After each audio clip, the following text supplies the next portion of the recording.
আসসালামু আলাইকুম এভরিওয়ান। আজকেও রান্না করতেছি টমেটো ডিম দিয়ে, টমেটো আর ডিমের ঘুগনি। এই যে এখানে পেঁয়াজ দিছি, মরিচ দিছি, লবণ দিছি, আপনি তেল দিয়ে দিছি। এখন টমেটো দেখাবো।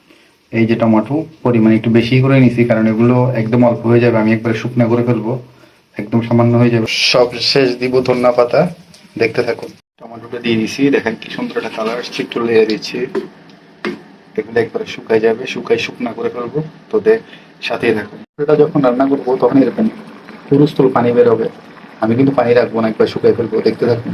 আমি এখানে দিয়ে দিছি, এই দেখেন ডিম এরিয়া দেখা যাচ্ছে, সাদা সাদা হয়ে আছে, এটা একবার শুকাই ফেলবো। এই একটু ফ্লেভার আসার জন্য, বা একটু খেতেও ভালো লাগবে, গ্রান আসবে। হয়ে গেছে আমার গোটা টমেটোর গোটা, টমেটো ডিম দিয়ে গোটা। দেখেন কি সুন্দর একটা কালার আসছে। আর যেহেতু আপনার রোজা রমজানের দিন, একটু রাতের বেলায় টকটাক খাবার টাবার খেলে সাইডটা ভালো খাওয়া যায়, মাসাল্লাহ। তো ভালো থাকেন, সুস্থ থাকেন। নতুন হলে অবশ্যই আমার পেজটা এবং চ্যানেলটা সাবস্ক্রাইব করে রাখেন। আল্লাহ হাফেজ।